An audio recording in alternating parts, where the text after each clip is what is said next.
Ah, ah.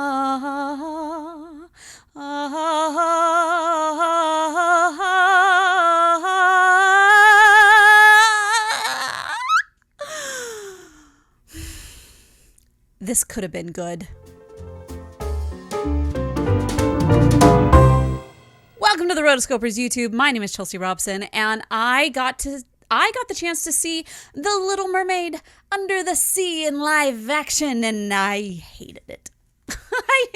I don't want to say that. And honestly, I left the theater and I'm pretty sure I was the only one who hated it as much as I did, because everybody else seemed like very happy. Oh yeah, go on and see it. Like recording different things for their, when they actually post stuff. Even the person who was taking my review looked like shocked. Like, what? She did? And I did. So I may be the only person that you see who is actually just like, no, I do not like this movie. And that is okay. I'm okay being that lone voice. But if you also end up seeing this and you decide that, no, I think she's right, well, then good. I'm not alone. I actually thought I was going to be something like this. And I wanted to bring somebody along with me that was a little less biased, because I am biased. I have done this YouTube channel for many years and I'm just like, wow, okay.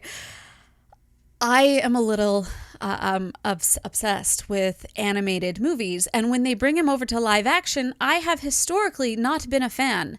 So that could also be a reason why, but I'm just gonna say the one that they did was Cinderella. I actually really liked that version and will still watch it today because of its own things that it has with it. So I am just going to say that I can be unbiased.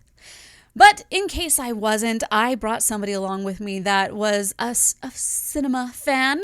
She's an actress. She knows a lot of things about the business. And so I was like, I want you to come with me, because while you are very much into everything, you know about everything, you're also not as bogged down by these things as I am. So come along and kind of be a balance to my not unbalanced side. And so she's like, great, yeah. So she comes and we go and we are sitting there. Also, I really like it when they give you really cool things. As a press member, they gave us a little message in a bottle. And I thought, I was like, oh, how fancy, until I opened it up and it was just the embargo saying that I'm not allowed to tell you until the 22nd of May, which is today or sometime thereafter if you're watching this in the future. Well, I'll regift that somewhere. So there you go. I thought that this could be good, actually, because the very first frame was a quote from Hans Christian Andersen. And I thought, oh, are they going to go deeper into the original lore? Are they going to change things up and make this its own standalone film? Is this going to be a thing that is so just nuanced with other things that I'm like, ooh, maybe I'll end up liking this because it is its own? That wasn't the case. I had even heard rumors that they were going to go to the Twisted Tales and add some aspects of some of those novels that have come out. And to an extent, they kind of tried to do that, but not to the extent that it made a difference or even added any real value other than answering a random question, really just how Ariel's mother died. Okay. So it's just,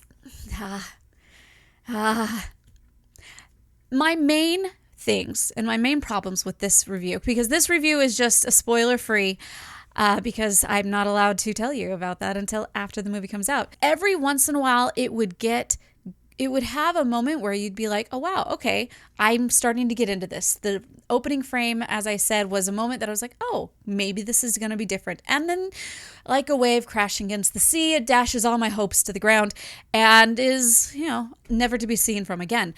Until the next time I get to that point where I'm like, oh, maybe, nope, trash again. So the main problems that really kept me out of the story throughout, that weren't even part of the story, was just the animation.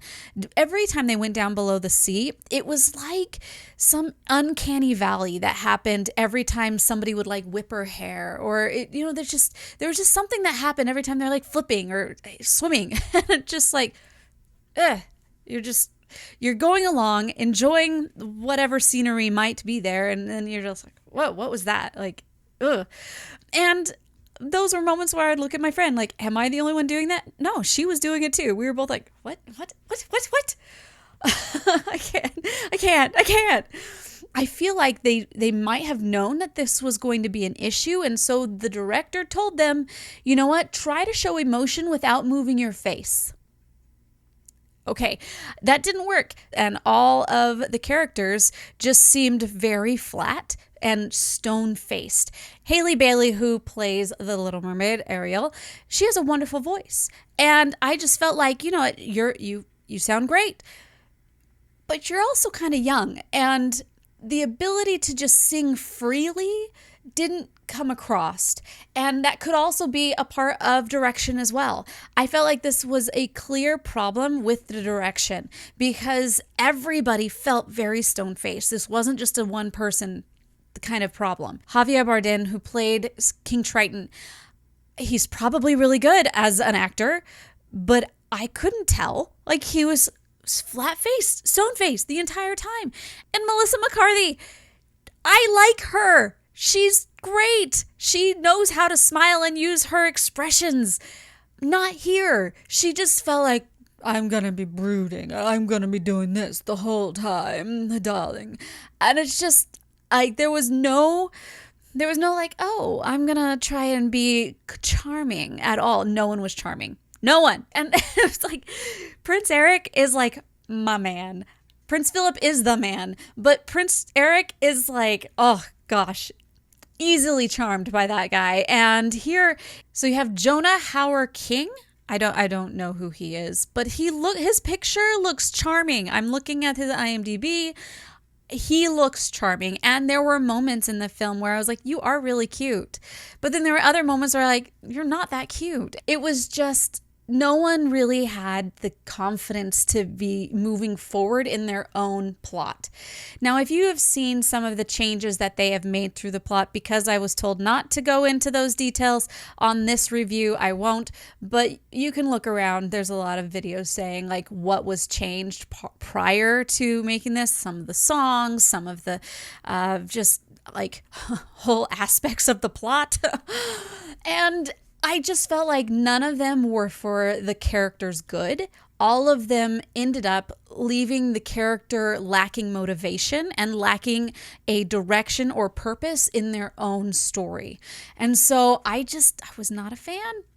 Not a fan at all. So, and then there was a very big change that I hated so much.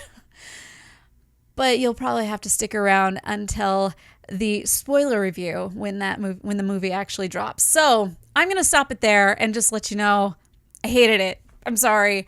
But once again, I'm probably the only one. My friend also hated it too. But you know what? There were other critics who liked it. Or maybe if you just watch it on a small screen, the animation won't end up like jarring you. That could be a thing. So maybe just wait until it comes to Disney Plus. Until next time, my name is Chelsea Robson, and you are watching the Rotoscopers YouTube. Let's get this started better.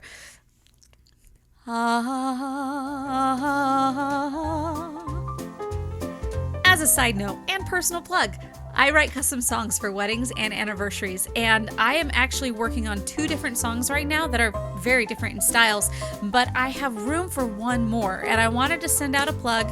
If anybody knows anyone who's getting married, having an anniversary, and you want to have your very own fairy tale love song in the style of Disney or Ed Sheeran or whatever, if any of that sounds interesting to you, or if you know somebody who that would sound very interesting to, send it my way.